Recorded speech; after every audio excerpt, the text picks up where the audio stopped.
빚내서 전쟁하다 나라가 사라진 이야기, 오스만 제국, 600년 제국의 황당한 마지막. 여러분, 잠깐요. 잠깐 황당한 상황을 상상해 보겠습니다. 여러분, 지금 돈이 없습니다. 통장 잔고 0원. 카드는 한도 초과. 그런데 갑자기 옆집이랑 싸움이 붙었습니다. 이길 자신도 없습니다. 싸움 실력도 예전만 못합니다. 이럴 때 보통 어떻게 하세요? 그냥 화해하거나 피하거나 아니면 조용히 참겠죠. 그런데 어떤 나라가 있었습니다. 돈이 없었습니다. 힘도 예전만 못했습니다. 주변에 호시탐탐 노리는 적들이 가득했습니다. 그러자 이 나라가 내린 결정은요? 빚을 냅니다. 전쟁을 합니다. 또 집니다. 또 빚을 냅니다. 또 전쟁을 합니다. 또 집니다. 이걸 반복하다가 결국 나라 자체가 사라집니다. 600년 동안 유럽과 아시아와 아프리카를 호령하던 대제국이 빚 때문에 사라집니다. 이름하여 오스만 제국. 그리고 이 이야기가 단순한 옛날 왕조 몰락설이 아닌 이유, 지금부터 알려드리겠습니다. 여러분, 빚은 약일까요? 독일까요? 이 이야기가 끝날 때쯤이면 여러분도 나름의 답이 생기실 겁니다. 썰록 채널에 오신 것을 환영합니다. 저는 도파민 생성자 도생 썰록입니다. 만약 여러분도 도대체 나라가 어떻게 빚 때문에 망해? 600년 제국이 왜 하필 1차 세계대전에 뛰어들었어? 때문에 궁금해하셨다면 이 영상을 보시면서 도파민 수혜자, 도수가 되시기를 바라봅니다. 오늘 저는 여러분께 인류 역사상 가장 어이없고 가장 통렬하고 그러면서도 어딘가 찡한 이야기를 들고 왔습니다. 한때 세계 최강이었던 나라가 돈을 빌리고 전쟁에 지고 또 빌리고 또 지고를 반복하다가 결국 채권단한테 나라 살림을 통째로 빼앗기는 이야기. 그리고 마지막에는 전쟁에서 이기고도 지는 역사상 가장 황당한 결말이 기다리고 있습니다. 흥미로운 점은 이 이야기가 단순히 오스만 제국 하나의 이야기가 아니라는 겁니다. 이건 강대국이 어떻게 스스로 무너지는지, 빚과 전쟁이 어떻게 나라를 갉아먹는지를 보여주는 인류 역사의 교과서입니다. 그리고 이 이야기의 주인공들 중 한 명이 여러분도 분명히 아는 인물입니다. 갈리폴리 전투에서 영국군을 막아내고 패망한 제국의 폐허에서 새 나라를 세운 무스타파 케말 아타투르크. 그 이름이 왜 지금도 터키의 공항과 학교와 광장에 남아있는지 이 이야기를 들으면 이해가 됩니다. 자, 시작해볼까요? 전성기의 오스만, 그리고 균열의 시작. 한때는 진짜 세계 최강이었다. 먼저 오스만 제국이 얼마나 대단했는지부터 이야기해야 합니다. 왜냐하면 이게 얼마나 처참하게 무너지는지를 이해하려면 얼마나 높이 있었는지를 알아야 하거든요. 1453년 오스만 제국의 술탄 메흐메트 2세가 콘스탄티노플을 함락합니다. 1000년 넘게 버티던 동로마 제국이 그날 사라집니다. 유럽 전체가 충격에 빠집니다. 교황은 십자군 소집을 외쳤고 유럽 귀족들은 밤잠을 못 잤습니다. 왜요? 오스만이 유럽의 문 앞까지 왔으니까요. 최전성기 오스만 제국의 영토를 한번 상상해보세요. 지금의 터키, 이라크, 시리아, 이집트, 리비아, 튀니지, 알제리, 그리스, 불가리아, 루마니아, 헝가리 일부, 사우디아라비아, 예멘까지 세 대륙에 걸친 제국입니다. 인구 약 3,500만 명. 당시 유럽 최대 도시인 콘스탄티노플, 지금의 이스탄불을 수도로 삼았습니다. 그리고 이 제국이 걷어들이는 세금이 어마어마했습니다. 유럽과 아시아를 잇는 실크로드 무역의 통행세, 지중해 무역의 관세, 이집트 곡물에서 나오는 수익. 오스만 술탄은 말 그대로 세계에서 가장 부유한 사람 중 하나였습니다. 1529년에는 빈을 포위합니다. 유럽의 심장부를 공격한 겁니다. 빈이 뚫렸으면 유럽 역사가 완전히 달라졌을 겁니다. 유럽은 오스만의 포격 소리에 벌벌 떨었습니다. 교황들은 이슬람 세력이 로마까지 오는 것 아니냐고 걱정했습니다. 이게 오스만이었습니다. 그런데 이 제국에 슬금슬금 균열이 생기기 시작합니다. 그것도 아주 황당한 이유로. 오스만이 나빠진 게 아닙니다. 다른 나라들이 너무 빠르게 좋아진 겁니다. 그 차이가 결국 모든 것을 바꿨습니다. 균열의 시작, 세상이 바뀌는데 오스만만 멈춰 있었다. 자, 오스만 제국의 균열이 어디서부터 시작됐는지 아세요? 단순하게 말하면 세상이 바뀌는데 오스만만 그 자리에 있었기 때문입니다. 1600년대까지 오스만이 막대한 돈을 번 건 지리적 이유였습니다. 유럽과 아시아를 잇는 무역 통로를 오스만이 쥐고 있었거든요. 인도 향신료, 중국 비단, 페르시아 양탄자, 이 모든 게 오스만 땅을 통과해야 유럽에 갔습니다.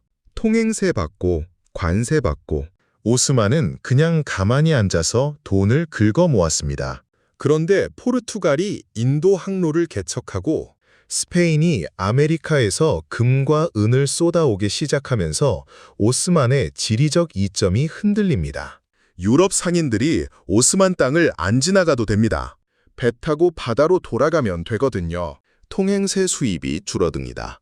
더 결정적인 건 산업혁명입니다. 18세기부터 유럽이 공장을 돌리고 증기기관을 만들고 기계로 물건을 찍어내기 시작합니다.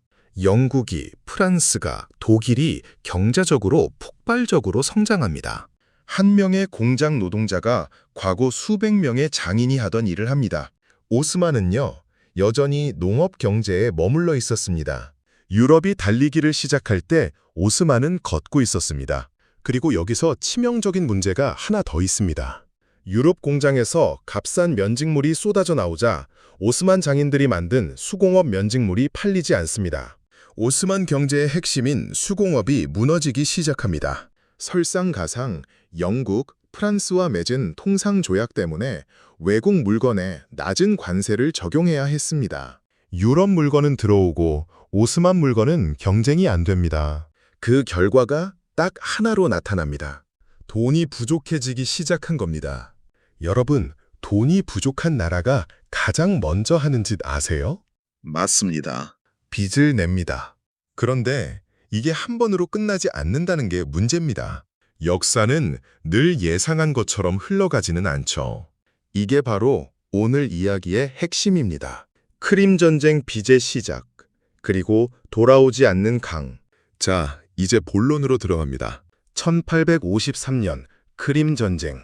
오스만 제국이 러시아와 전쟁에 돌입합니다. 흑해 패권을 놓고 싸우는 겁니다. 영국과 프랑스가 오스만 편을 들어줍니다. 왜요? 러시아가 너무 강해지는 게 싫었거든요. 러시아가 오스만을 먹으면 지중해까지 내려옵니다. 그걸 영국이 못 보는 겁니다. 그런데 전쟁을 하려면 돈이 필요합니다. 오스만에 돈이 있었냐고요? 없었습니다. 그래서 오스만이 어떻게 했냐고요? 영국과 프랑스 은행에서 돈을 빌립니다. 1854년 첫 번째 외채입니다. 금액은 약 300만 파운드. 뭐 전쟁 이기면 갚으면 되지. 이렇게 생각했겠죠. 그런데 전쟁이 끝났습니다. 오스만은 형식적으로 이겼습니다. 러시아가 물러났거든요.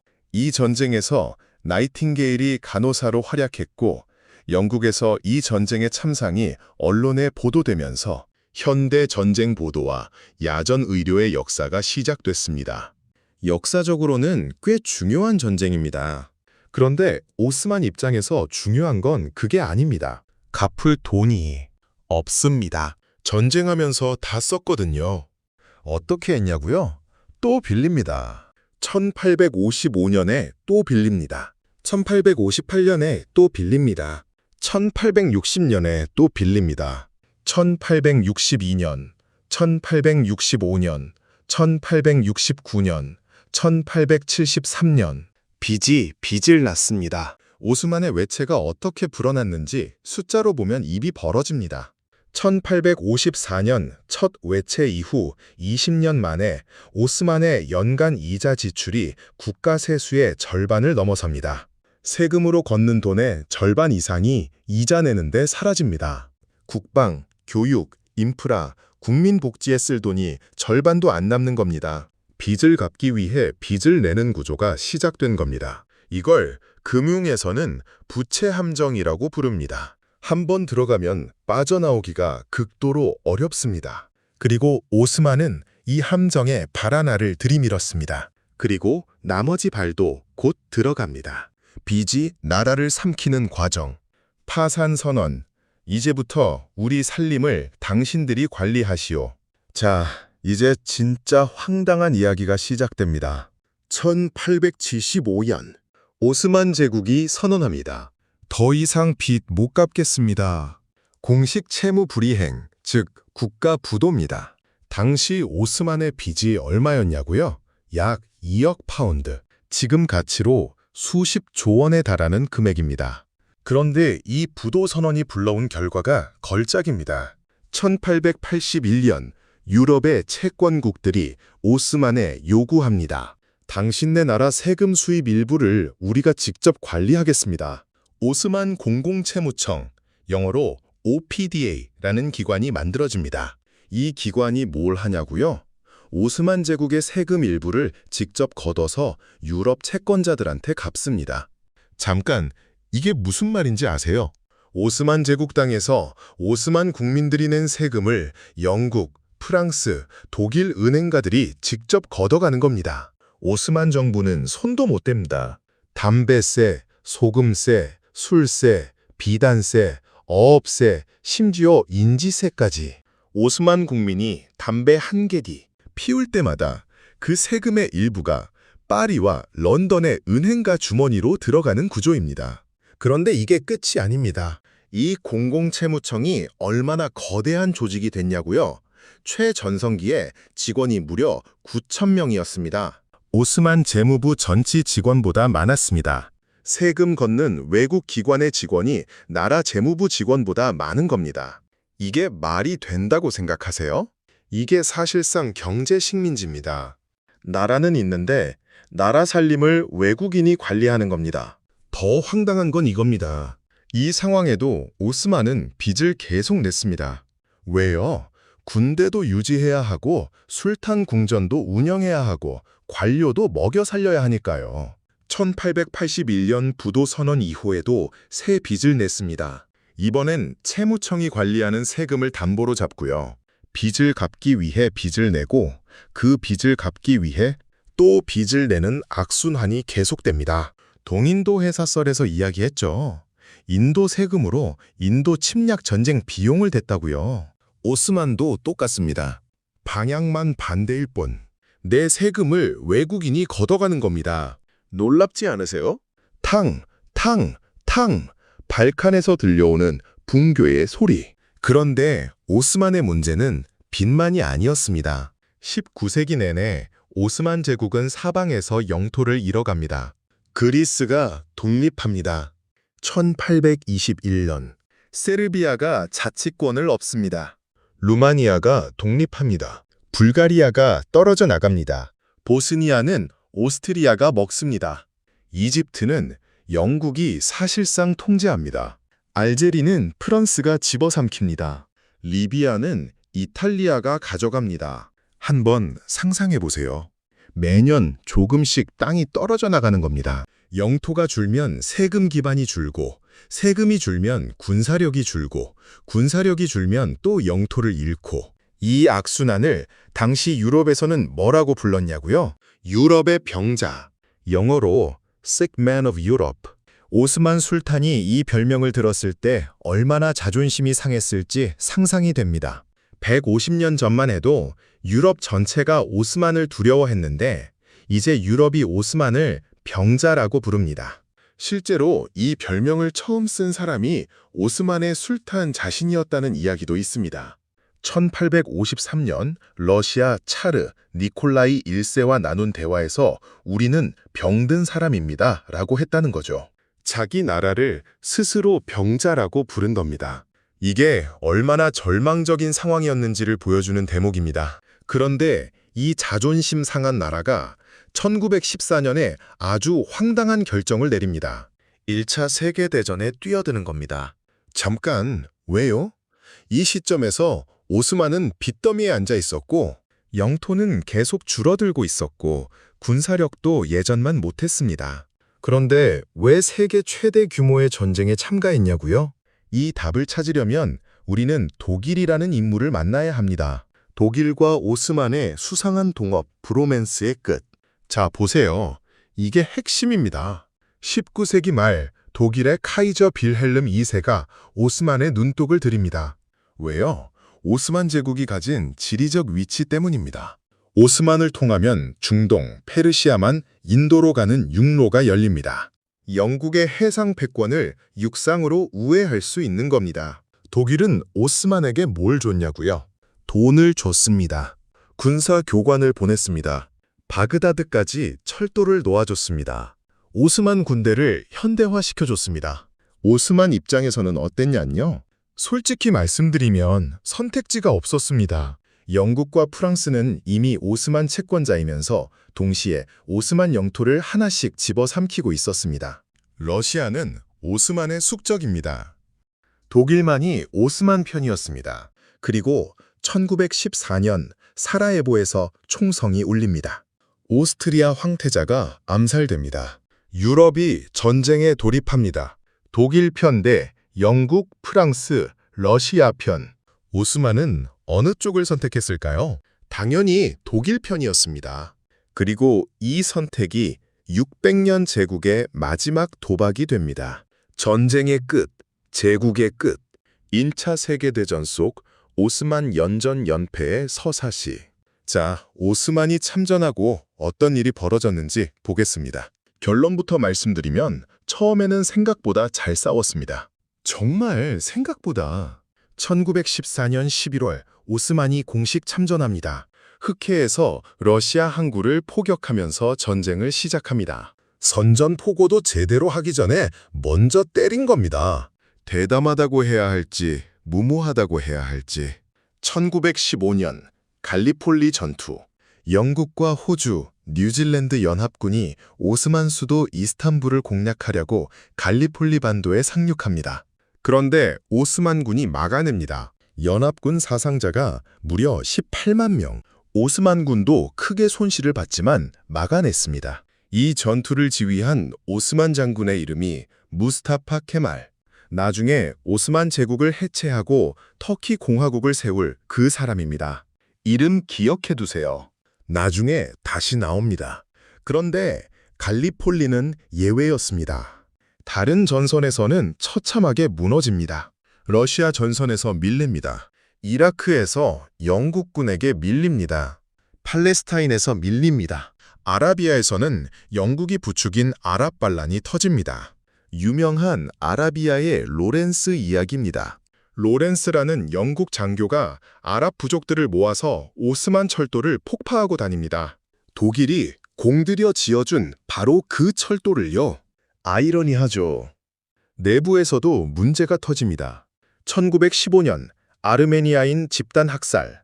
이 사건은 지금도 역사적 논쟁이 계속되는 아픈 주제입니다. 오스만 정부가 전쟁 중 아르메니아인들을 강제 이주시키는 과정에서 수십만 명에서 100만 명 이상이 사망한 사건입니다. 오스만 제국이 세상에 남긴 가장 어두운 상처 중 하나입니다. 그리고 전쟁 내내 돈은 계속 바닥났습니다. 독일한테 빌리고 또 빌리고, 전선에서는 밀리고, 재정은 흔들리고, 민심은 악화되고. 전쟁이 끝났습니다. 1918년 10월 오스만이 항복합니다. 그런데 여기서부터가 진짜 황당한 이야기가 시작됩니다. 패전의 결과, 전쟁에서 지면 이런 일이 벌어진다. 자, 오스만이 항복하고 나서 뭐가 일어났는지 숫자로 보겠습니다. 1920년 세브르 조약.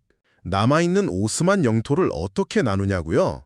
아나톨리아, 즉 지금의 터키 본토를 보겠습니다. 서쪽 이즈미르와 주변 지역은 그리스가 가져갑니다. 동남부 킬리키아는 프랑스가 점령합니다. 동부에는 아르메니아 국가를 세웁니다. 남동부 쿠르드 지역은 자치지역을 만듭니다. 이스탄불은 연합군이 점령합니다. 흑해 해협인 보스포루스와 다르다넬스는 국제 관리하에 놓이며 숨통을 조였습니다. 오스만에게 남은 게 뭔지 아세요? 아나톨리아 한가운데 내륙 지역. 바다도 없고 항구도 없고 자원도 적은 땅.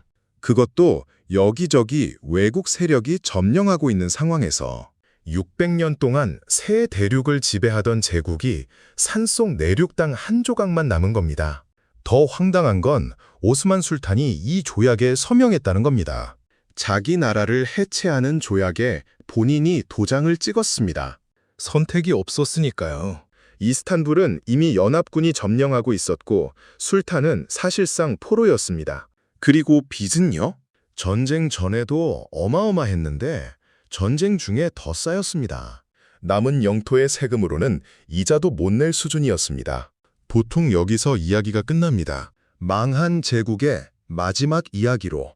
그런데 오스만에는 한 명의 인물이 있었습니다. 무스타파 케말, 갈리폴리의 영혼, 그리고 역사상 가장 극적인 역전극의 주인공. 반전 이기고도 지고, 지고도 이기는 역사의 아이러니. 자, 여기서부터 이야기가 반전됩니다. 1920년 세브르 조약이 발표됩니다. 오스만이 사실상 해체되는 조약입니다. 그런데 무스타파 케말이 이 조약을 거부합니다.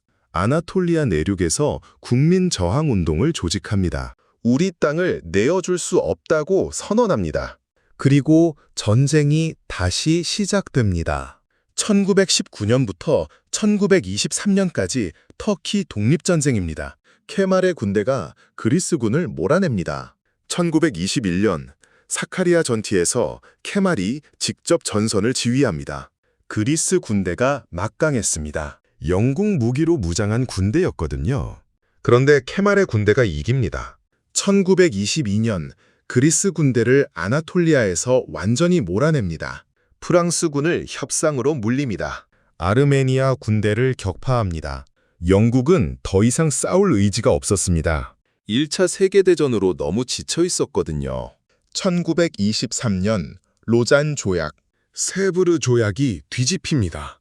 아나톨리아 전체, 이스탄불 해협 모두 터키가 가집니다. 외국 군대가 철수합니다.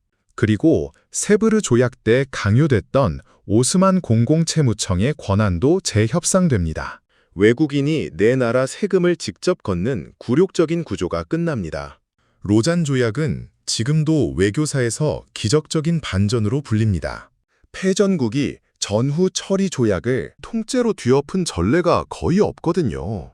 그리고 그해 10월 무스타파 케말이 선언합니다. 오스만 제국은 끝났습니다. 터키 공화국이 시작됩니다.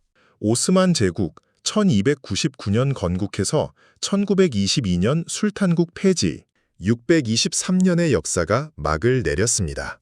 그런데 여기서 가장 황당한 반전이 있습니다. 오스만의 비준려, 신생 터키 공화국이 떠안았습니다. 오스만이 유럽에서 빌린 빚, 터키 공화국이 갚기 시작해서 완전히 청산한 게 1954년입니다.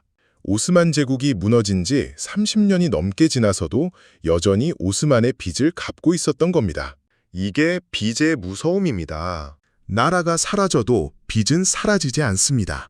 빚과 전쟁, 그리고 역사가 반복하는 패턴. 오스만이 망한 진짜 이유. 자, 큰 그림을 봐야 할 시간입니다. 오스만 제국이 망한 이유를 사람들은 보통 이렇게 말합니다. 1차 세계대전에서 독일 편을 든 게 실수였다. 틀린 말은 아닙니다. 그런데 그것만이 이유였을까요? 제가 보기엔 오스만의 몰락은 훨씬 오래전에 시작됐습니다.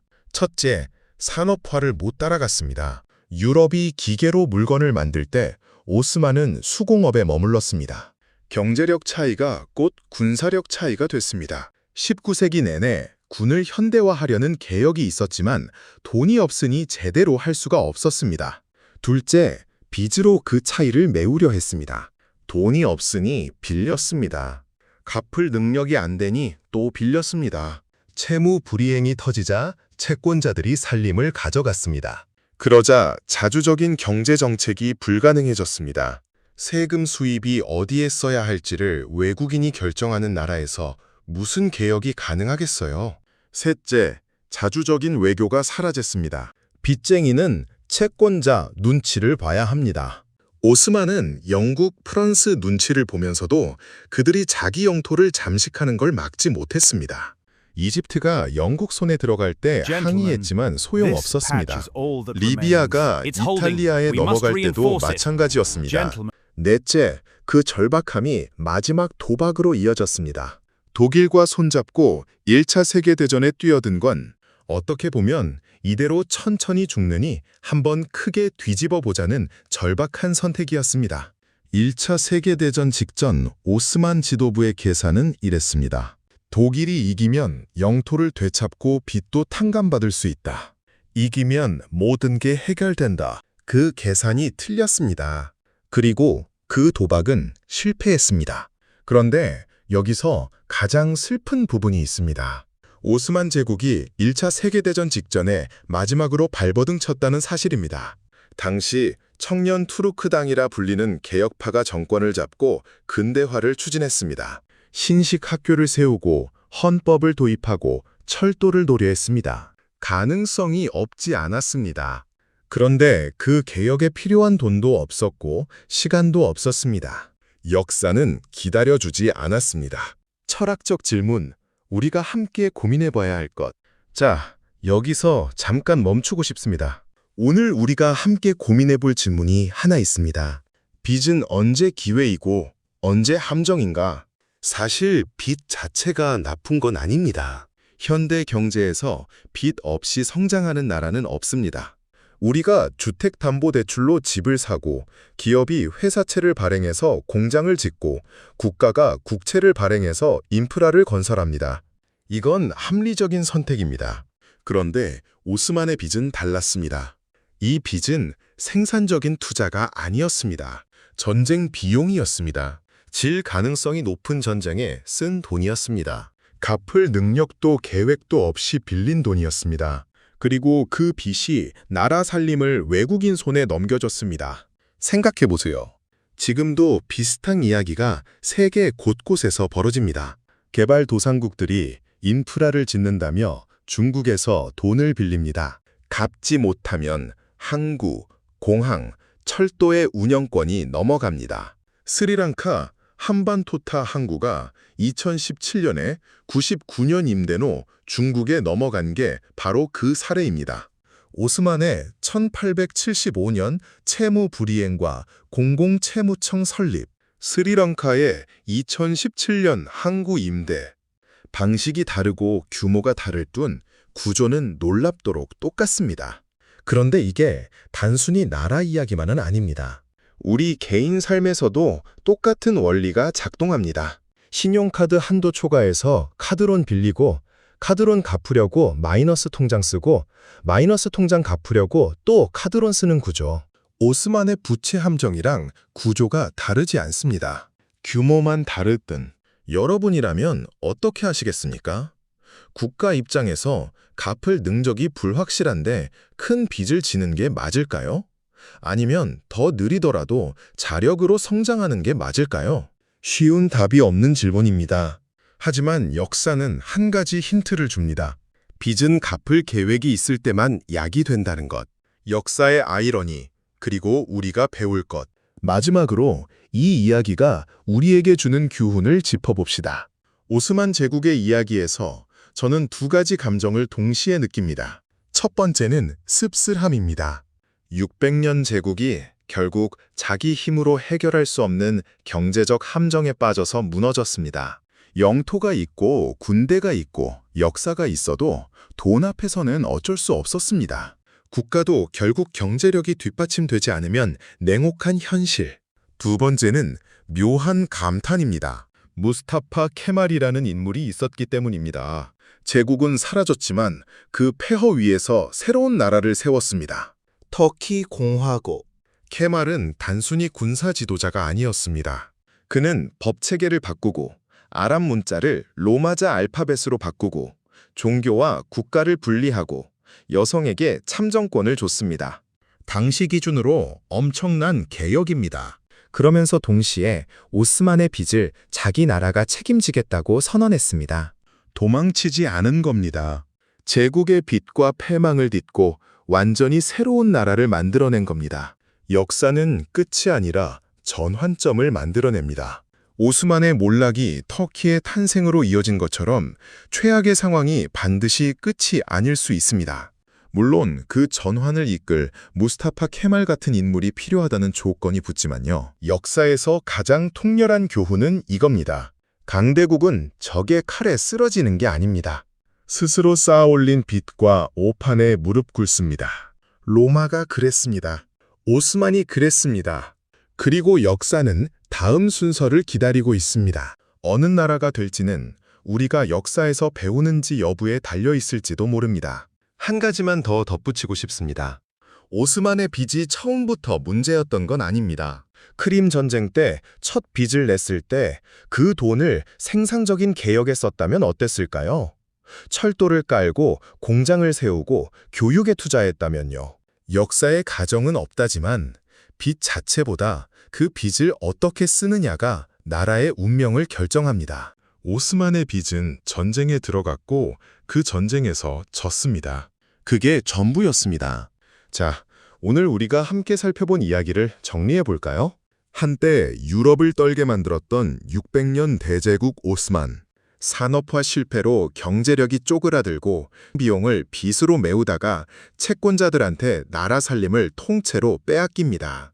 담배 한 갭이 피울 때마다 런던 은행가 주머니로 들어가는 세금. 외국인 채권자 직원이 자국 재무부 직원보다 많아진 나라. 마지막 도박으로 1차 세계대전에 뛰어들었다가 패배하면서 제국이 해체됩니다. 그리고 그 빚은 나라가 사라진 뒤에도 30년 이상 따라다닙니다. 그런데 그 폐허에서 무스타파 케말이 터키 공화국을 세웁니다. 제국은 사라졌지만 민족은 살아남았습니다. 영토는 줄었지만 자주권은 되찾았습니다. 이스탄불 공항에 지금도 그 이름이 붙어 있습니다. 아타투르크, 터키인의 아버지라는 뜻입니다. 역사는 늘 우리가 예상하는 대로 흘러가지 않습니다. 가장 강한 제국도 빚과 오판 앞에선 무릎을 꿇습니다. 그리고 가장 처참한 패배에서도 새로운 시작이 나올 수 있습니다. 하지만 이것만큼은 분명합니다. 빚은 갚을 계획이 없으면 결국 독이 됩니다. 개인도, 기업도, 나라도 예외가 없습니다. 오스만이 그 교훈을 600년짜리 제국의 붕괴로 증명해줬습니다. 우리가 더 싸게 배울 수 있는 건 이 썰 덕분이라고 생각해 주시면 됩니다. 여러분, 이 이야기를 보시면서 어떤 생각이 드셨나요? 저는 이 이야기를 준비하면서 묘하게 무거운 감정을 느꼈습니다.